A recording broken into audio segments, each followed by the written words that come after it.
is Miss Pam, and I'm from Building Blocks Child Development Center here in Spencer, West Virginia. And I have a draw and tell story for you today. And this one, believe it or not, you're going to have a couple of things. You're going to have your marker and some tape and a pair of scissors to draw a story. You're just never going to believe it. But it's a cool one. Are you ready?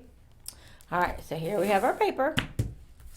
And this is called The Wanderer.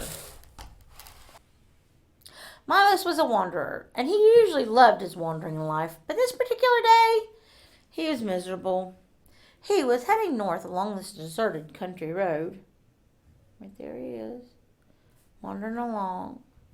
And the wind was blowing, and the rain was pelting down. Milos struggled going through the storm until he came to a cave.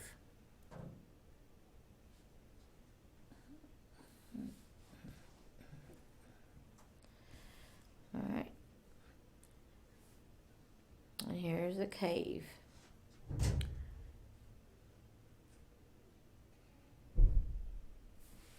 Milos crawled in the cave and was surprised to discover a small carved box.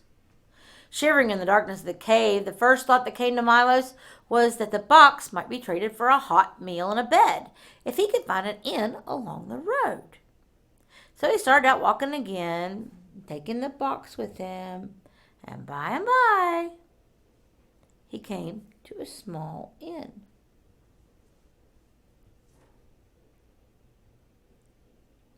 He showed the box to the innkeeper and offered to trade it for a night's lodging and a meal. "This box bears the royal seal," said the innkeeper. "Where did you get this, you scoundrel?" I found it," said Milos. "Found it or took it," said the innkeeper. "Come with me." Now, Harold, king of Tortuga, had assembled an army to do battle with the army of his old enemy, Maud, Queen of Shelby. And as luck would have it, Harold and his large army were camped in a large field near the end. So there's where they were camping. The innkeeper led Milos across the encampment to the king's tent. Harold looked at the box and listened as Milos, shivering with cold and fear, told his story. Then the king said, "This box belonged to my great-grandfather, and legend has it that it was taken from him by the great-grandfather of the Queen of Shelby. And because of this box, our two kingdoms have been fussy with each other ever since. Now, my friend, it seems that the box was not stolen, but was lost, and you have found it. Bring food and warm clothing for our friend. You shall return with me, Milos, to Tortuga, and be given a hero's welcome." And the next morning, Milos went with the King Harold and all of his army back to Tortuga. All the way over there. The king built a house for Milos. And every day, Milos bathed in his private pool, Jersey's pool. And he played croquet in the yard. Now, croquet, they got these little things called wickets. Okay? Just like that. And you have to put the ball through the wickets. Okay?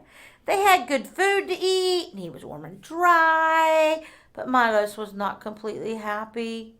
He yearned to be on the road again, seeing new sights and meeting new people. So when King Harold came to him one day and asked him to accompany him on a mission of goodwill to visit Queen Maud of Shelby, Milos was delighted. They headed south toward the king's palace. And when they were within sight of the palace, King Harold ordered the white flag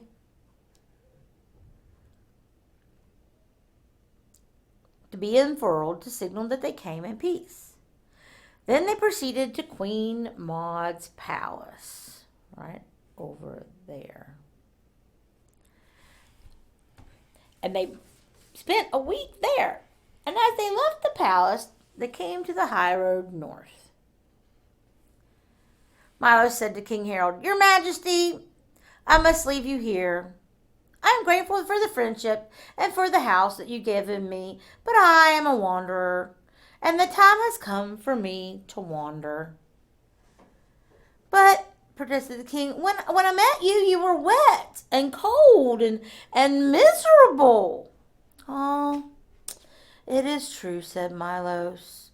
"That's a wanderer's life and it can be hard. But it is the life that I would choose." "So be it," said the king, "but I cannot bear the thought of you cold and shivering in the weather. I have an idea. Will you come back to Tortuga with me for 1 week, and then you may wander where you will." So Milos went back to Tortuga with the king, and the king issued orders to his royal carpenters, and they hacked. Look at this. There's our scissors. They hacked.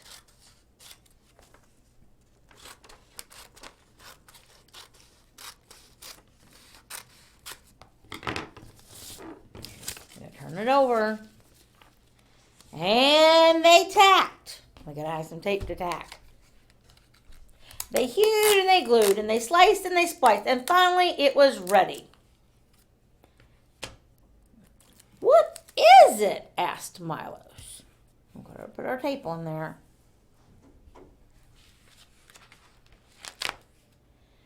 "It is a house that you can carry with you within your wanderings," declared the king. And so Milo set off wandering with his new house on his back. He was so happy. He was very happy with his new house. And he moved a little slower, but more comfortably than he had before. And ever since that day, Milo's children and his children's children have carried their houses on their backs. And what is Milos? He's a turtle.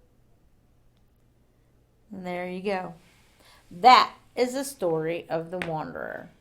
And the story of the Wanderer comes out of a book called The Frog's Riddle. And I really like these stories. They're really cute. And you kind of have to use your imagination.